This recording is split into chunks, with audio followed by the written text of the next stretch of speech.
Hi everyone, this is Anand Karasi, your host today, and thanks for joining the webinar on the topic the 4 steps to get candidates to respond to you.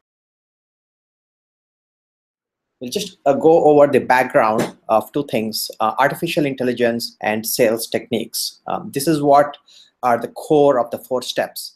The first part is more technical. It is how do we leverage technology to do some of the hard work for us. And then the second part is the sales techniques, which is what do we as recruiters need to do to get the candidates to respond to us, and what are the lessons we can take from sales, enterprise sales, and apply them to get the candidates to respond. So it's a combination of technology and human touch that we will be covering, and that is the core of the 4 steps. And of course, we'll go through the 4 steps, and then we'll see the practical implementation of these 4 steps so we can actually make it work for you. A little bit about myself. My name is Anand Karasi. I'm the founder of SearchNRecruit.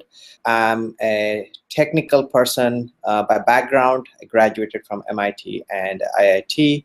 I like playing with data, but I spent the last 10 years understanding sales by selling. So I was in a sales role for Salesforce.com and Autonomy, which is now HP, and a few other companies. So mixed background from technology across to sales, and what we are doing at SearchNRecruit is bringing the best of technology and sales technique into the recruiting space so we can convince some of the great candidates to come and take up some of the exciting opportunities that we have to offer to them.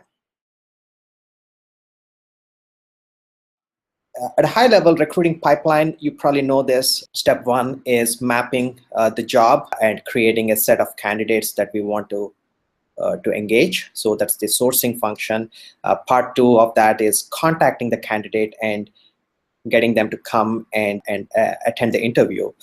That is where most of the grunt work is, and we will be covering in the 4 steps. And after that is the interview and the interview process and the offer and hiring, which is not the scope of our discussion today. So our goal is to reduce the time to fill a position by optimizing the sourcing function. And the way we optimize the sourcing function is finding great candidates and convincing them to respond to us and eventually take up and attend the interviews.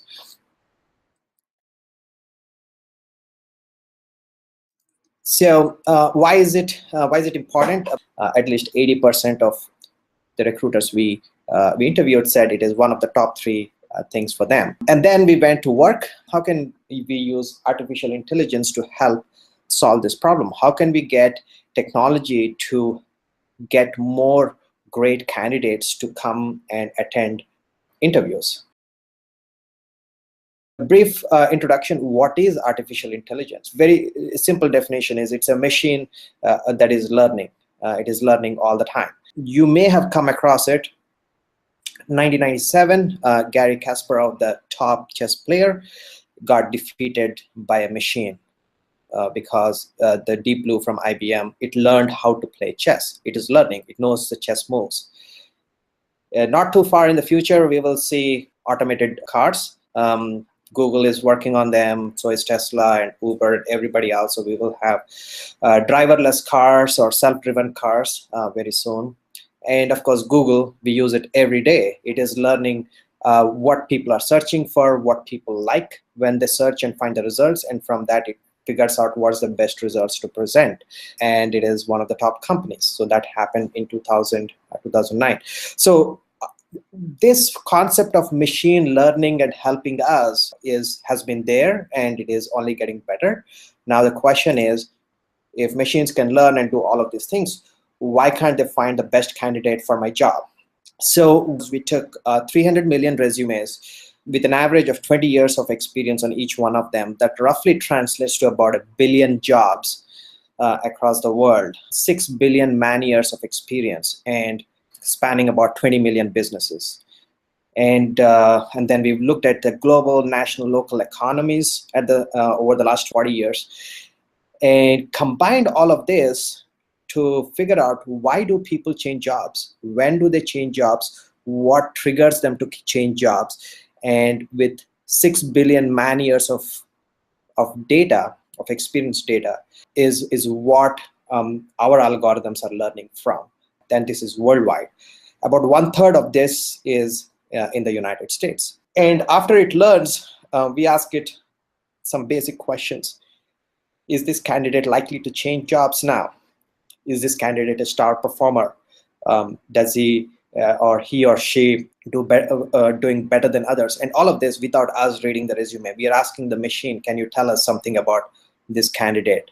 Is this candidate a fast learner? If we, if this person takes the job, how long is he or she going to stay in that job? Right? So we have a whole bunch of questions we are asking this machine, and it is giving us some pretty good answers, given that we have put in pretty much the entire world's resume database into it.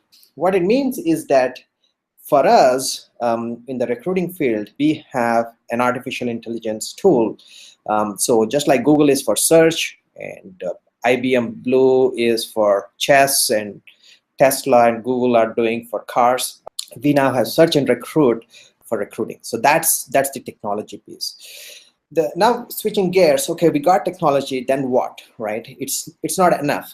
We need to have the human touch. We use the intelligence from SearchNRecruit, but then we need to do more to get the candidate to respond to us. And this is basic sales. You can call it sales, or basic, simple, common sense, which is you show interest in a candidate, significant interest in candidate, and invest in them, and they will show interest in you, the recruiter. We're not talking about the job yet. We're just talking about the relationship between you and the candidate. And what can we do there? How can we show more interest? There are new tools available. It used to be a phone several decades ago. Then it was emails. So emails and phones. And now we have social media. We have means through which we can express our interest in a candidate. By combining the emails and the phone and the social media together in a systematic way over a sustained period of time, we can show significant interest in a candidate that will get them to show interest in us and whatever job we have in our hand. At the end of the day, the candidate has to trust us for the job we bring in, and it's a relationship over the long term that plays off. How do we leverage additional channels, and what do we need to do? And that's covered in the 4 steps.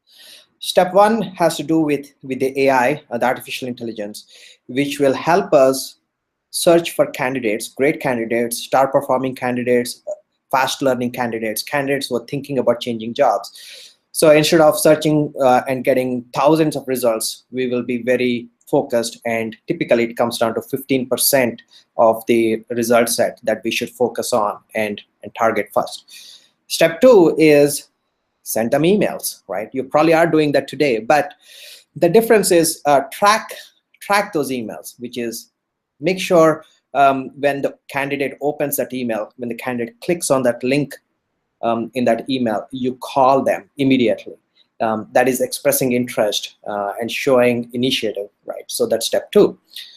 Step 3 is over a period of time, you could show interest to social media. Follow them on LinkedIn, follow them on Twitter, retweet them, like their tweets, like their posts on Facebook, add them to your social circles on Google+.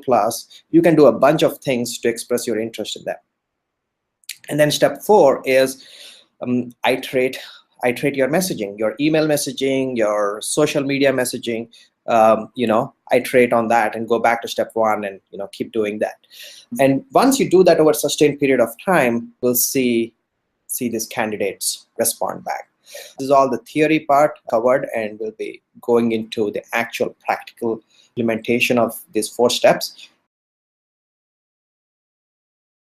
So what is step 1? AI-based search. We do a regular search just like we do on Monster or LinkedIn or any other place, which is you search by skills, by location, by titles, and any other keywords. But then you narrow the search down by adding additional criteria like hey, are these candidates likely to change jobs? So you reduce the results. And then you can also further reduce the results by saying, are these candidates star performers? Are they early adopters? Get more criteria in there. So this is what the screens look like, and we will go through the demo again. So you would search, you'll select search, and you can enter the titles and the skills, the location, the seniority you need. Are you looking for a VP level person, a director? And those are all the regular ones that you see. And then the ones that are highlighted here are the new criteria, which is the AI-based star performer, fast learner, likely to read. So let the machine read the resumes and do the first level of screening for us. Then step 2 is sending the emails, and then but what's important is make sure we are tracking those emails. And here you would get a text message, an SMS message, email whenever that email is opened, and then you are expected to follow up. So here's an example where after you send an email, you would see the status as, has it been opened? Has there been a click? Is there a reply? And any of these can trigger a text message. So if you're out on the road or you left work, but the candidate checks in at 7 p.m. and they open the email, you would get a text notification. And sometimes we would also give you the phone number of their office. So if it is during the day, you could call them right away or leave a voicemail if it is in the evening. Now, step 3 is the interesting one, which is social media. How do you make sure that the candidate remembers your name? And one great way to do that is to be active on social media. So if you see on the left side, it is LinkedIn. Anybody visits a LinkedIn page, you probably know that they can see your name if you visit their LinkedIn profile. If you follow somebody on Twitter, they get to see your name again. And if you like a post or if you follow them on Facebook, you can get the same notifications. The point is that they would see your name again and again. As a result, you will end up building up your brand reputation with that candidate. And the next time your name shows up, in an email or a phone conversation, they will remember, and it's a way to build the trust by showing more interest. Now, there is an easy way to automate the process, and one thing is, of course, do not do all of these on the same day. Then it would appear like stalking. It's best to do one every day, so it looks like you are showing interest over a sustained period of time, which has a much more positive effect. So one way to do that is to follow the instructions provided under the social engagement tab, where you can see after an email is sent, a set of tasks are scheduled, like LinkedIn comment. On the 12th of September, go and comment on their LinkedIn post. On the following day, 13th, go and like one of their posts or do a Google Plus follow on the next day. So for each candidate, a task is scheduled every day, and you can just follow the steps here. So you don't have to worry about keeping track of what you did on which candidate when. So this is going to be easier. And then the last step is iterating on A/B testing of the messages. So this is where you would see you can create email templates. You can see for each job, you can create multiple email templates and see which subject line is resonating. So you can see the open rates. You had sent, like, say, 50 emails or 100 emails. What is the open rate on those emails for that subject line? For the content within that email, what is the click-through rate? So you can do an A/B testing to see which of your messages is resonating, and you can improve on the content and the subject line of your email so you can get better responses. So with that, I just want to recap the 4 steps. Step 1, search, but be smart with about the search and focus on candidates who are likely to change jobs. Step 2, send emails, but track those emails and call the candidate if you see activity on your emails. 95% of recruiters do not call, but if you do, there is a 25% increase in chances of them accepting the interview. Then follow on social media. This typically has a much larger impact. Like if you follow a candidate over a 20-day period, the chances of them accepting an interview almost doubles. And then step 4 is improving your messaging, so you can get more candidates, you can be more effective in your targeting. So here's a use case we have. We're hiring for a Salesforce.com expert in San Francisco for one of our startups. Okay, you are watching the app on SearchNRecruit. So the way to get to this app is very simply, if you have signed up already, that's great. If not, you can go to searchandrecruit.com and then you can sign in. Here you have an option to create an account. This is a free account, does not require a credit card. With a free account, you will be able to send 100 emails to candidates that you find at no cost, and then after that you need to sign up for the paid engagement, the paid account. So I'm going to log into my enterprise account. It gives me a good number of credits. Here you can see there are 900 credits. 1 credit results in 1 email that is successfully delivered. So you get to use credits only when you send emails. The search is free, finding the candidates is free. It's only when you send emails is when you end up consuming the credits. So going back to our job, a Salesforce expert. So we say show us all the candidates with Salesforce experience in San Francisco, and let's say we're looking for 4 to 6 years of experience, right? And let's just run this search, right? So if we were to search on any other system or with us, you get about 2,925 results. That's how many candidates we have with a job experience of 4 to 6 years in San Francisco with that skill, Salesforce.com. Now, so let's just look at a few of the candidates here. So we have Brendan Wong. We have people with different titles, and then you can see here on the right side, likely to leave. So Brendan is a long timer. Sebastian Mook is probably likely to leave, and then we have Brianna Smikowski, likely to stay because she's probably in the middle of a project. And then you can see long timers. Long timers, a little bit difficult to get them because they're probably settled in, and it takes more convincing for them to leave the job. So we'll focus on likely to leave.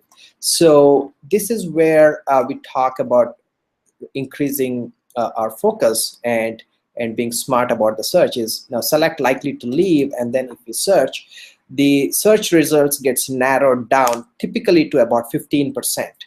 So now we have 392 candidates to focus on. So from 2,900 odd candidates, we've got down to 392 candidates. So these are candidates that are predicted to leave in the immediate future, and the ones that we should focus on.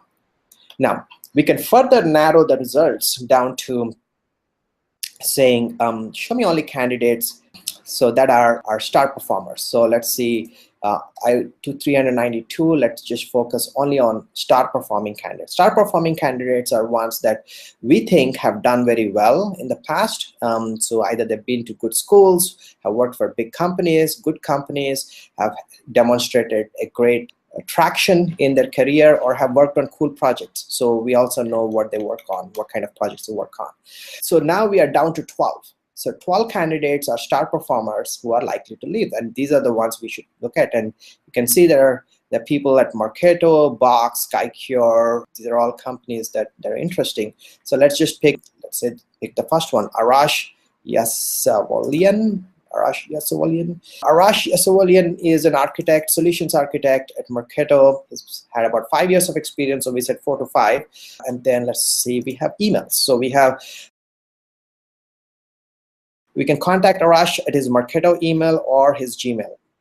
Let's suggest we go for the Gmail. And then we can select a template. The template is something we need to create for Salesforce opportunity. We could just say something about, if I'm trying to hire him, say this is using my own Salesforce background, I could pick a template. You can see when you pick a template, it fills in the content of your email, along with it fills the name as well, right? So it takes care of that. Or you can pick another template that looks like this. So the email typically has the content and a link, and then this is ready to go. So if you hit the send button, Arash would get an email from me. That is my account. There are a few more things I want to show you here that are interesting. One, you can always look at the LinkedIn account of Arash. So that LinkedIn icon, if you click it, this is him. And then the next one is Facebook. So this is Arash's Facebook account. So and then there is Google Plus. So we don't have Arash's Twitter account, but you can always add, if you have any notes, you can add notes here. If you find Arash's Twitter account, it could be, you know, at Arash. If you, let's say you find it, and you can keep that handy. And then so those are some of the things that you could do. Of course, you can mouse over and see a quick peek at his resume. What are the things that he has done before you send the email? So until this point, there is no cost. It's only when you start hit the send button is when 1 credit gets charged. Before you hit the send button, there is also a little bit more information. We say response likelihood slightly less than average. So if the average response rate is X, Arash is going to be probably a little bit less than average in his likelihood of responding. So typically when you have lower response likelihood, you want to really personalize the email and then put a little bit more effort here. Not just a cookie cutter template, but you want to say why Arash should look at this job and kind of customize your offering or your position to him and his background if the response likelihood is very low. If the response likelihood is really good, a template should just do fine and you can move forward with the send. You can also ask for recommendations, like, you know, you hit this review button here, the system will give you some feedback in terms of how you can improve the email. It says subject line has to be should not be more than 3 words. Typically, if the subject line goes down to 3 words, or in the case intro or introduction, sometimes we have seen up to 80% open rate with just 1 subject line. So if you want to use introduction, that could be something you want to try. Then the other thing you want to say is, why should the candidate respond to the email now? So the template I had nothing to do with time. So if you're working with a company that is pre-IPO, or there is an urgent need, or something that you can mention that is sensitive, that if the candidate does not respond now, they're losing a great opportunity. It's important to mention that. So the system picked up that the email does not have any time mentioned. And then sometimes there are trigger, spam words, and they get triggered. Like, for example, if you see free or promotions and things like that, that can get caught in the spam filter. So it would recommend that as well. So anyway, I want to show you one cool trick where you can send a lot of emails very quickly instead of doing 1 at a time. Here, let's say we go to these 12 candidates, and I want to send emails to all these 12 candidates. The best way to do that is pick your template, and then here under send email, you have send email option. So let's do it. I'll show you a quick preview. You don't have to do it for all candidates, but if you do that, look at the preview. It says he took the template and created hi Arash, right? And then you see the preview for the next guy. It says hi Rachel, actually that's girl, and then Oksana. It says hi Oksana. So we got all of these candidates, and what we could do is, if you just hit the send button, and then the send button, and then the send button for the third guy. So if we do that in 12 of them, we can go through 12 of them in probably 30 seconds. So in 30 seconds, you'll be done. You can be done sending 12 emails. So you don't have to open and study and look at every one of these resumes. If you feel comfortable with the titles that you see, and then confident about the star rating and they look good, then you can just go for it, right? So that's a quick way of sending more emails to your narrowed down search. There is another way which has search by name. So we can search for a candidate whose name you know. So here you can see this is me, and that is me, and then here's the history of all the communications that I've had. Our database in the United States is about 98.5 million. We believe that we have almost 90% of the candidates of interest to you. So So the resume that you have may be matching with the candidate that we have in our database. So it's a pretty comprehensive database, and it's only growing. So we should be able to find your candidates. Typically, that's how some of the other recruiters are using it. Is they know the name of the candidate, they find the candidate either on Indeed or Monster or LinkedIn or anywhere. They know the name. They just come and type the name and send the email through our platform. That's a very simple use case. Find, if you know the name, search for the candidate and send an email. After you send the email, if the candidate opens the email or they click on the link in the email, you would get notifications on your cell phone. And then if you have a phone number, then you can call that candidate. Part 3 is after you send an email, a task is automatically scheduled for you. So for example, here it says, I had reached out to Matthew some time ago, and it had scheduled a task for me. The task is go visit their LinkedIn page. So if you look at Matthew's profile, and this is the email I had sent to Matthew about an opportunity, and then these are the notes, so you can see what was the history. So I had sent an email, and then I'm scheduled to do a LinkedIn page visit. Just follow the instruction here and click on the LinkedIn page visit. So automatically, you don't have to look for or hunt for the LinkedIn ID. It actually lands you right there on the LinkedIn page. So you're done. You can just complete. This task is complete now. So like that, you can continue going down, and it has a whole bunch of other tasks that it schedules following this. Now, given Matthew has all the social media, so there will be about 20 different tasks that it can schedule. So the next one it schedules is Twitter follow. It's saying do the Twitter follow, but do it tomorrow. Don't do it today, because if you do it today, it will look like stalking. So you want to do it one every day. So LinkedIn page visit is completed. The next task is Twitter follow. That's what's scheduled for tomorrow. So it goes in a sequence, and it is over a period of 20 days. Matthew will know your first name and know that you're a recruiter. You had sent an email, and you're showing interest, right? It's psychologically, Matthew is going to be obligated to respond in a nice way, and then you can have a conversation. Hey, Matthew, what are you looking for? What can we do to help you? And if not this position, maybe the next one, right? It's about building the relationship.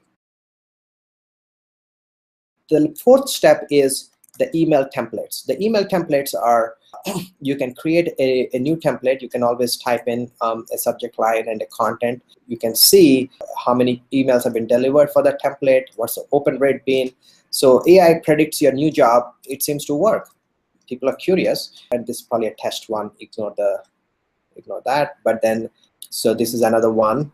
We send only 54, but that's another subject line that has a great open rate.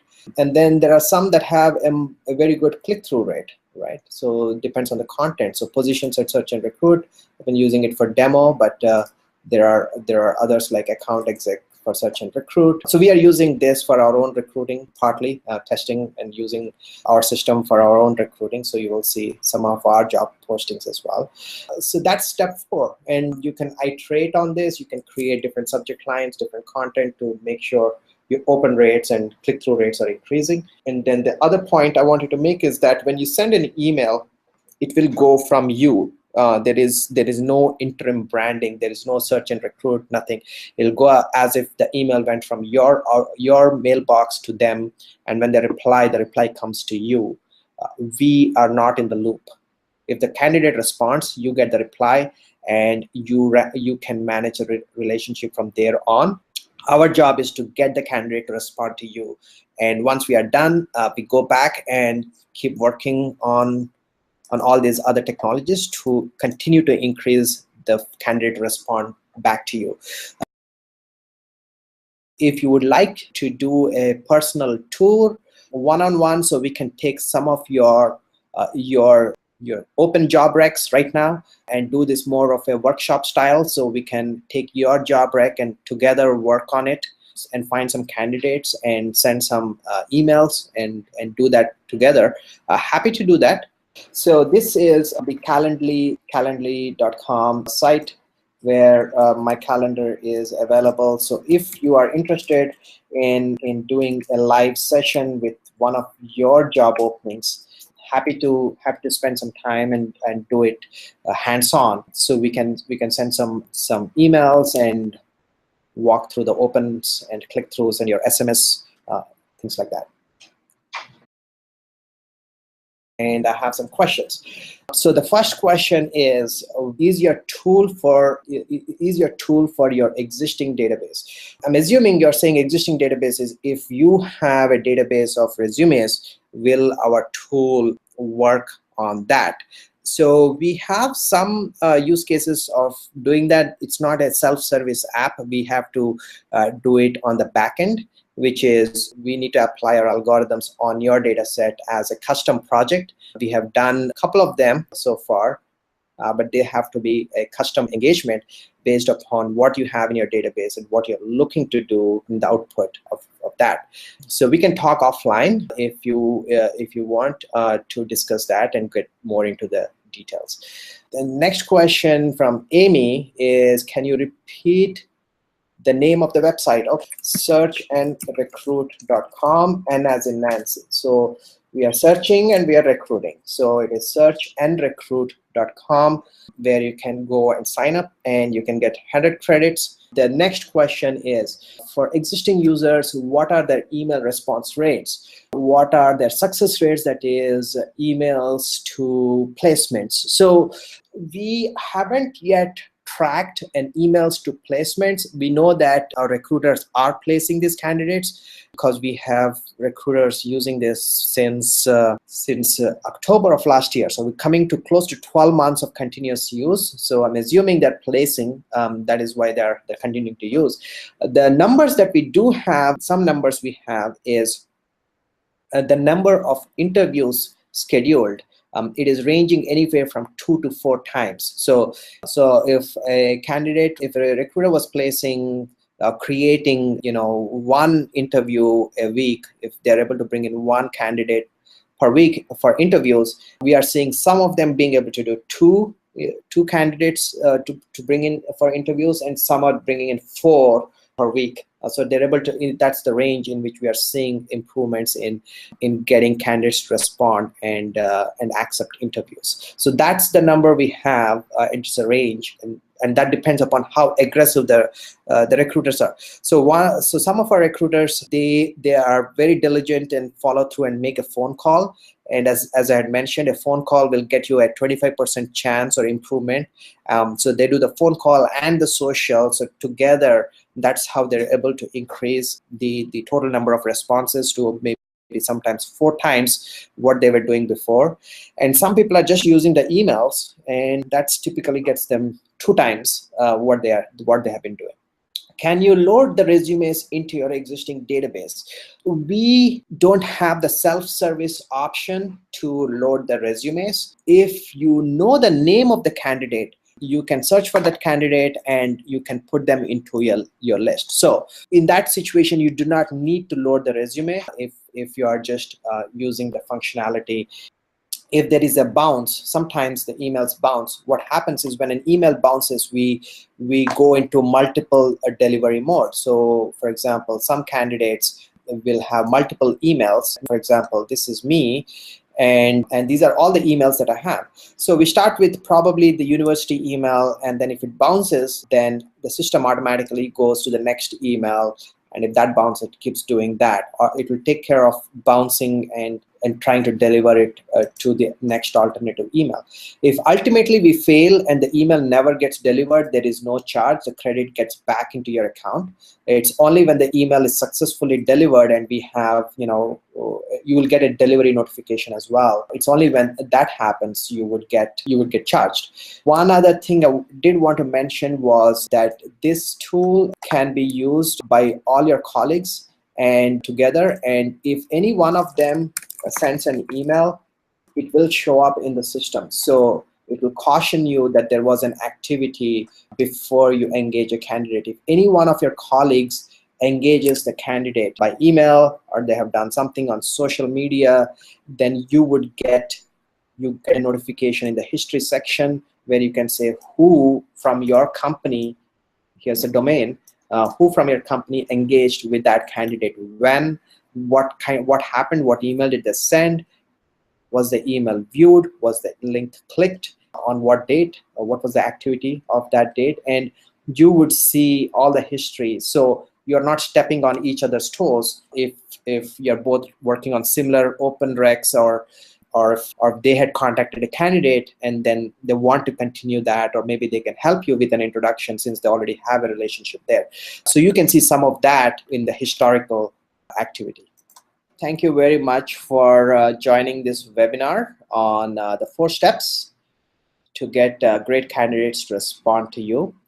I hope this was useful. I would love to get any feedback you have for me. I'm going to add my email here, and then if you have any questions, you can reach out to us. Do try the free trial. You will get chat support on that if you have any questions, or let us know, and we can also schedule a time to work on one of your recs with you. Have a great day. Bye-bye.